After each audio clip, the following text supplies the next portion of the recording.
Hi, welcome to What Are You Reading, a podcast with the Public Library of Mount Vernon and Knox County. I'm Christy. And I'm Katie. And this month we both read and have been discussing There, There by Tommy Orange. This is another one of the books that we were able to purchase with funds from the COBAA LSTA grant, and we're so excited that we got to add more of these to our collection. Katie and I both weren't familiar with this author, so this is the first time I've read anything by Tommy Orange. Yep. Has amazing reviews. Like, is someone that everyone kind of recommends in the literary community. So I wasn't too sure what to expect from it, so I went in totally blind. I ended up listening to the audiobook. And I did too. Audiobook as well? Okay. Yeah, I think that kind of helped. I do like the way that he writes. I do also like that there are some interludes that have some history and cultural background with things that go in here. There are a lot of characters. Absolutely. To the point where we've got to print out. I think when we did the math, it's like 10 points of view. So I do think listening to it helps because it just keeps it moving. It also makes it, sometimes it's hard, well, because I listen when I drive. Yeah. So I wasn't able to take notes while I was listening to it. I had to stop when I got to work and just be like, what did I remember? What happened? Yeah. There were a couple places that I had to go back into the book and read because I'm not sure that I picked up on what was happening. We try to be spoiler free, guys, and we always warn you if there's going to be spoilers.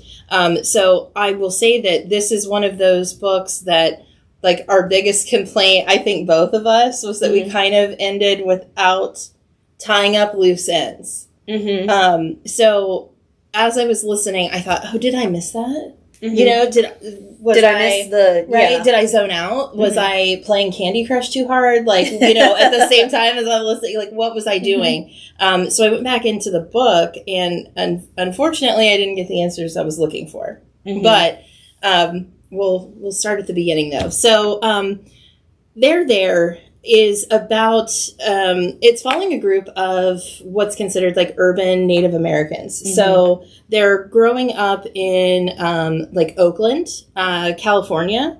So it's definitely a different setting than what I've read in the past from Native authors.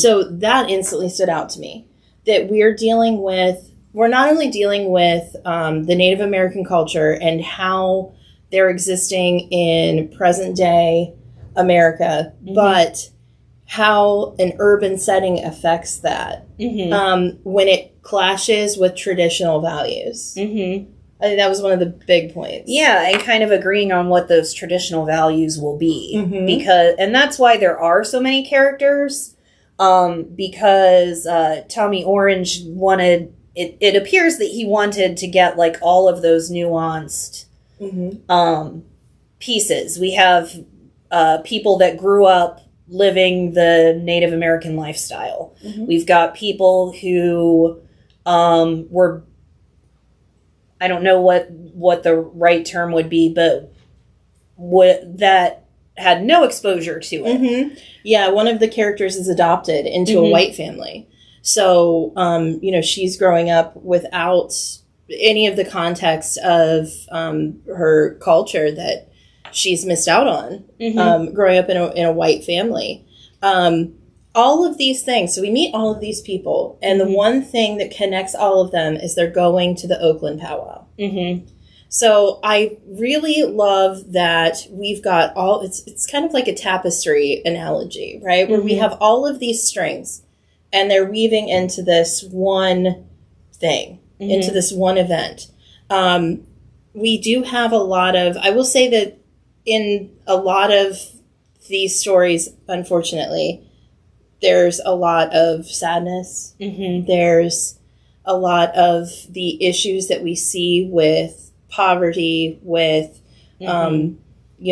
not having the opportunities that others might have. We open the book with Tony, who suffers from fetal alcohol syndrome. So we do tackle a lot of heavy subject matter. There is trigger warning. There is sexual assault, disgust, alcoholism, domestic violence, all of these things that people go through in life. We have a character that's overweight, who is struggling with his weight, how that affects his identity. So there's a little bit of everything that we can find in these 10 characters. Oh, yeah, absolutely. And one of the things that I do like also is that 4 or 5 of them, I think, are related in some way. Now, they may not know that they are, but they are. And it's interesting to see how that plays out. Yeah. And there's some real suspense in here too. Oh, sure. Not only with finding these family connections of, say, a character who was adopted, maybe finding, a possible parent at the powwow. We have an incident that is building throughout the book of a couple of the characters who have decided to rob the powwow. And they do so with a 3D printed gun. So we, like I brought up earlier, we're dealing with a lot of issues, a lot of current issues that we're seeing. Oh, yeah, absolutely. And how their life experiences have brought them to this point and to the decisions that they're making. Yes. And I would say probably about half of the book is kind of the origin stories of all of these characters. And then the last half of the book is like, okay, day of the powwow, what's everybody doing? And they're all finally converging in one place. And I really like that, that we're all brought together. So I was a little daunted by the initial idea, and we discussed this in Cloud Cuckoo Land, if y'all watched that one, having a lot of different points of view. It can be kind of confusing. It can be kind of hard to follow along. But because they were all so interconnected and they're all getting ready for this one thing, I think it made it a lot easier for me to follow. Oh, absolutely. My one critique was there is a lot of space between, so everybody's got at least a couple of chapters. But those chapters could be like 100 pages apart. Yeah. And that's where I did feel that there were a couple that was like, did we really need their point of view?